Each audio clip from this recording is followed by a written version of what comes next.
Hello learners, আগের ইন্টেলিজেন্সের ভিডিওগুলো তোমাদের পড়ে হেল্প হয়েছে এটা জেনে আমি ভীষণ খুশি হয়েছি।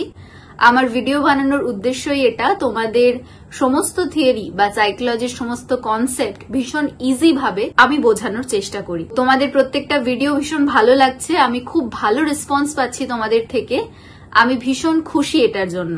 যারা যারা আমার চ্যানেলে নতুন তারা আমার চ্যানেলটাকে সাবস্ক্রাইব করে দিও। আমি এখানে সাইকোলজি রিলেটেড কনসেপ্ট আপলোড করতে থাকি। তোমরা যদি সাইকোলজির আপডেট নোটস খুব তাড়াতাড়ি পেতে চাও তাহলে আমার Telegram group psychology teacher Sayantani student corner আমি নিচে ডেসক্রিপশন বক্সে লিংক দিয়ে দেব, সেখানে জয়েন হয়ে যেও। এখানে আমি সমস্ত নোটস এবং সাইকোলজি বিষয়ে আপডেট প্রোভাইড করে থাকি। তো ভিডিওটা শুরু করছি। আজকে আমরা এই ভিডিওটাতে যে থিওরিটা নিয়ে পড়বো বা বুদ্ধির তত্ত্বটা নিয়ে পড়বো সেটা হলো গার্ডিনারের বুদ্ধির বহুবিধ তত্ত্ব, গার্ডিনার্স থিওরি অফ মাল্টিপল ইন্টেলিজেন্স। আগের ভিডিওগুলো যারা দেখোনি আমি নিচে ডেসক্রিপশন বক্সে লিংক প্রোভাইড করে দেব, তারা আগের দুটো বুদ্ধির তত্ত্বের ভিডিও দেখে নিও। আর যারা আমার কাছে পার্সোনালি ক্লাস করতে চাও বা টিউশন পড়তে চাও তারা আমাকে এই মেল আইডিটাতে মেল করতে পারো, আমি সেখানে কন্ট্যাক্ট ডিটেলস প্রোভাইড করে দেব। Gardner owner frames of mind বলে বইটিতে প্রথম 8 রকমের বুদ্ধির কথা বলেছিলেন, 8 টাইপস অফ ইন্টেলিজেন্স। আমরা আগের থিওরিতে থার্স্টনের থিওরিতে যেমন পড়েছি যে 7 রকমের বুদ্ধি হয়, ঠিক তেমন গার্ডেনার বলেছিলেন যে 7 রকম নয় 8 রকমের মানুষের বুদ্ধি হয়। এর পরে গিয়ে তিনি আরও 2 রকমের বুদ্ধির কথা বলেন, অর্থাৎ টোটাল 10 রকমের বুদ্ধি একটা মানুষের মধ্যে আমরা দেখতে পাই, 10 টাইপস। প্রথম যে বুদ্ধির কথা তিনি বলেছেন সেটি হলো ভাষাগত বুদ্ধি, অর্থাৎ লিঙ্গুইস্টিক ইন্টেলিজেন্স। ভাষাগত বুদ্ধি প্রত্যেকটা মানুষের মধ্যেই দেখতে পাওয়া যায়, কিন্তু এই প্রত্যেকটা টাইপেরই বুদ্ধি যে সমস্ত মানুষের মধ্যে বেশি থাকবে তাকে আমরা ডিফারেন্ট প্রফেশনে দেখব ভালো করছে। যেমন ভাষাগত বুদ্ধি যে সমস্ত মানুষের বেশি হবে তারা ভালো লেখালেখি করবে, তারা কবিতা ভালো লিখতে পারবে, তারা স্ক্রিপ্ট রাইটার ভালো হবে। তো এখানে প্রত্যেকটা বুদ্ধির ক্ষেত্রে কোন কোন প্রফেশনে কেউ ভালো করবে এই জিনিসগুলোকেও ভালো করে বুঝে নিতে হবে, কারণ এটা এমসিকিউর জন্য ইম্পর্টেন্ট। ভাষাগত বুদ্ধি যে সমস্ত মানুষের বেশি হবে তারা ভাষার প্রয়োগ ভালো করতে পারবে, সেটা লেখার মাধ্যমে হোক বা কথা বলার সময় হোক। নাম্বার 2 হচ্ছে যৌক্তিক গাণিতিক বুদ্ধি, অর্থাৎ লজিক্যাল ম্যাথামেটিক্যাল ইন্টেলিজেন্স। যে কোনো বিষয়কে লজিক্যালি বুঝতে বা যুক্তি দিয়ে বুঝতে লজিক্যাল ম্যাথামেটিক্যাল বুদ্ধির প্রয়োজন হয়, এবং তারা ম্যাথে ভীষণ ভালো হবে, অর্থাৎ নিউমেরিক্যাল যে প্রবলেমগুলো, নাম্বার রিলেটেড যে সমস্ত সমস্যাগুলো সেগুলোকে তারা ভালো করে ডিল করতে পারবে। তাহলে যৌক্তিক গাণিতিক বুদ্ধি বা logical mathematical intelligence scientist, accountant এনাদের মধ্যে বেশি থাকে। এরপরে নাম্বার 3 স্থানগত দৃষ্টিগত বুদ্ধি, অর্থাৎ স্পেশিয়াল ইন্টেলিজেন্স। স্থানগত দৃষ্টিগত বুদ্ধি সেই সমস্ত মানুষের বেশি হবে যারা যে কোনো স্পেসকে অর্থাৎ জায়গাকে ভালো করে 3 ডাইমেনশনে মেন্টালি রিপ্রেজেন্ট করে সেটাকে বুঝতে পারবে।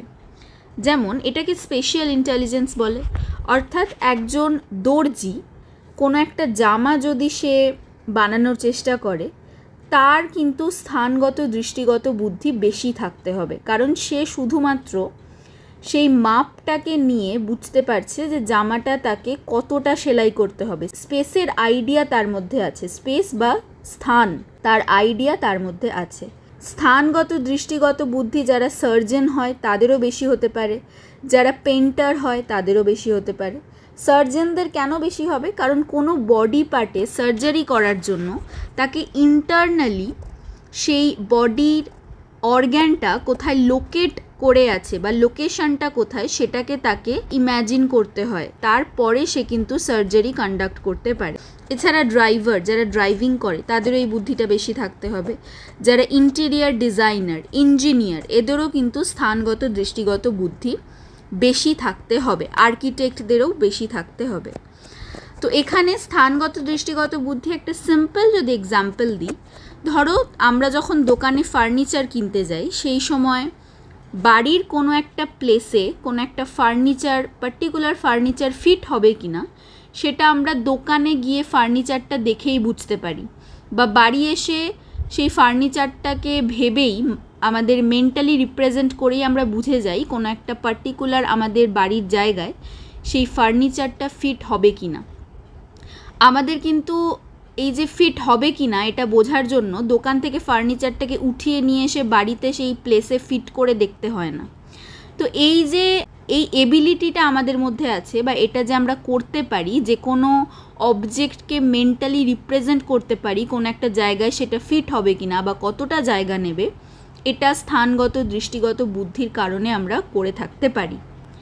এরপরে সাংগীতিক বুদ্ধি অর্থাৎ মিউজিক্যাল ইন্টেলিজেন্স। মিউজিক্যাল ইন্টেলিজেন্স যাদের হাই হবে তারা বিভিন্ন মিউজিকের প্রতি ভীষণ সেন্সিটিভ হবে। তারা বিভিন্ন শব্দ, বিভিন্ন রিদম এগুলোকে তারা ভীষণ ভালোভাবে বোঝার চেষ্টা করবে। তো সাংগীতিক বুদ্ধি সিঙ্গারদের বেশি থাকতে পারে, মিউজিক ডিরেক্টর, লিরিসিস্ট অর্থাৎ যারা লিরিক্স লেখে, গানের লাইন লেখে, তাদের বেশি থাকতে পারে। এরপরে গতিময় ও শরীর সঞ্চালনগত বুদ্ধি, অর্থাৎ আমাদের শরীরকে আমরা কিভাবে ফ্লেক্সিবল ওয়েতে কাজে লাগাতে পারি, এই কনসেপ্টটা বা এই আইডিয়াটা যাদের থাকবে তাদের গতিময় ও শরীর সঞ্চালনগত বুদ্ধি বেশি হবে। যেমন ডান্সার্স, জিমন্যাস্টস এদের কিন্তু গতিময় শরীর সংক্রান্ত বুদ্ধি অনেক বেশি হয়, বডিলি কাইনেস্থেটিক ইন্টেলিজেন্স। এছাড়া অ্যাক্টরদের বা যারা সার্জন হয় তাদের এই বুদ্ধিটা বেশি থাকতে পারে, নিজের শরীর সম্পর্কে এবং অপরের শরীর সম্পর্কে ভালো জ্ঞান এদের থাকে। এরপরে আত্মব্যক্তিত্ব বুদ্ধি অর্থাৎ ইন্টারপার্সোনাল ইন্টেলিজেন্স। আত্মব্যক্তিত্ব বুদ্ধি মানে অন্যদের বুঝতে পারা, অন্যদের মোটিভ বুঝতে পারা, তারা কোন মোটিভে আমার সাথে কথা বলছে, তাদের ইমোশনকে বুঝতে পারা, এটা আমাদের আত্মব্যক্তিত্ব বুদ্ধি বা ইন্টারপার্সোনাল ইন্টেলিজেন্স এর কারণে আমরা করতে পারি। তাহলে অন্যদের ইমোশনকে বুঝতে পারা, অন্যরা যখন কথা বলছে তারা কোন মোটিভ নিয়ে কথা বলছে এই জিনিসটাকে আইডেন্টিফাই করতে পারা। এই সমস্ত ব্যক্তি এগুলোকে ভালোভাবে আইডেন্টিফাই করতে পারে, অর্থাৎ অন্য মানুষকে খুব ভালোভাবে বুঝতে পারে, তাদের আত্মব্যক্তিত্ব বুদ্ধি বেশি থাকে। যেমন সাইকোলজিস্টদের আত্মব্যক্তিত্ব বুদ্ধি বেশি থাকতে পারে, একজন পলিটিশিয়ানের বেশি থাকতে পারে। এরপর অন্তঃব্যক্তিত্ব বুদ্ধি অর্থাৎ ইন্ট্রাপার্সোনাল ইন্টেলিজেন্স। অন্তঃব্যক্তিত্ব বুদ্ধি কি? যে সমস্ত মানুষ নিজেকে ভালো বুঝতে পারে, নিজের ইমোশনকে ভালো বুঝতে পারে এবং সেই ইমোশনগুলোকে ভালো করে ম্যানেজ করতে পারে, তাদের কিন্তু অন্তঃব্যক্তিত্ব বুদ্ধি বেশি থাকে। অর্থাৎ ইন্ট্রা মানে হলো নিজেকে বোঝা, অন্তঃ যেটা, আর আন্তঃ মানে হলো অন্যকে বোঝা। তাহলে অন্তঃব্যক্তিত্ব বুদ্ধি কাদের বেশি থাকতে পারে? ফিলোসফারদের বেশি থাকতে, অর্থাৎ দার্শনিকদের। এছাড়া ধর্মগুরু যারা হয় তাদের বেশি থাকতে পারে, মঙ্ক, তারাও নিজেদেরকে খুব ভালোভাবে বুঝতে পারে। এরপরে প্রকৃতিবাদী বুদ্ধি অর্থাৎ ন্যাচারালিস্টিক ইন্টেলিজেন্স। এটা কি হয়? যে সমস্ত মানুষরা প্রকৃতির সাথে অনেকটা সময় কাটায় এবং নেচারের যে সমস্ত কোয়ালিটিগুলো আছে বা যে সমস্ত দিকগুলো আছে সেগুলো সম্পর্কে তারা ওয়েল অ্যাওয়্যার, এই সমস্ত মানুষের প্রকৃতিবাদী বুদ্ধি বেশি হয়। যেমন আমরা যদি কোনো আকাশে মেঘ দেখি, আমরা কিন্তু সচরাচর সেটা বুঝতে পারি না যে এই মেঘটা থেকে বৃষ্টি হবে কি হবে না, কিন্তু গ্রামের দিকের চাষিরা খুব ভালো করে কোনো একটা মেঘ দেখেই বলে দিতে পারবে যে এই মেঘটাতে আদৌ বৃষ্টি হবে কি হবে না। তো এখানে এনারা পরিবেশের সাথে অনেক বেশি সময় কাটান বলে প্রকৃতির বিভিন্ন দিকের সাথে তারা ভীষণভাবে অবগত। তো এই কারণে এদের ন্যাচারালিস্টিক ইন্টেলিজেন্স বেশি হয়। এছাড়া আর কাদের হতে পারে? বটানিস্ট যারা, তাদের বেশি হতে পারে, যারা উদ্ভিদ নিয়ে পরিচর্যা করেন এবং যারা বটানি নিয়ে পড়াশোনা করেছেন বা গাছপালা নিয়ে যাদের পড়াশোনা, তাদের বেশি থাকতে পারে। জুলজিস্টদের বেশি থাকতে পারে। এছাড়া বার্ড ওয়াচার যারা হয়, অর্থাৎ পাখি যারা দেখতে যান, তাদেরও কিন্তু প্রকৃতিবাদী বুদ্ধি বেশি থাকে। শিকারীদের প্রকৃতিবাদী বুদ্ধি বেশি থাকে। এরপরে পরবর্তীকালে তিনি আরও 2 রকমের বুদ্ধির কথা উল্লেখ করেছিলেন। একটা হলো অস্তিত্বমূলক বুদ্ধি অর্থাৎ এক্সিস্টেন্সিয়াল ইন্টেলিজেন্স। অস্তিত্বমূলক বুদ্ধি যাদের বেশি থাকে তারা নিজেদের অস্তিত্ব সম্পর্কে বিভিন্ন গভীর প্রশ্ন করে থাকেন, যেমন আমরা কেন এক্সিস্ট করি, আমাদের অস্তিত্বের পিছনের কারণ কি। তারা ইউনিভার্সের সাথে নিজেকে ভীষণ ভালোভাবে কানেক্ট করতে পারে। বিভিন্ন রিলিজিয়াস লিডার যারা, তাদের অস্তিত্বমূলক বুদ্ধি বেশি থাকতে পারে। মঙ্কদের অস্তিত্বমূলক বেশি থাকতে পারে, অর্থাৎ নিজের এক্সিস্টেন্স নিয়ে কোয়েশ্চেন, কেন সেই পৃথিবীতে এক্সিস্ট করে, তার বাঁচার পারপাস কি, এই সমস্ত জিনিসপত্র নিয়ে যারা গভীর প্রশ্ন করেন এবং তাদের কাছে এর উত্তরটাও আছে, তাদের অস্তিত্বমূলক বুদ্ধি বেশি থাকে। ফিলোসফার্সদের অস্তিত্বমূলক বুদ্ধি বা এক্সিস্টেন্সিয়াল ইন্টেলিজেন্স বেশি থাকতে পারে। এরপর লাস্ট ধর্মীয় বুদ্ধি অর্থাৎ স্পিরিচুয়াল ইন্টেলিজেন্স। ধর্মীয় বুদ্ধিটা কি? নিজের ধর্মের সম্পর্কে জ্ঞান, কিংবা এই যে স্পিরিচুয়াল যে সমস্ত জিনিসপত্র আছে, স্পিরিচুয়ালিটি যেটাকে বলে, সেখানে ইউনিভার্স পড়ে অর্থাৎ ব্রহ্মাণ্ড পড়ে।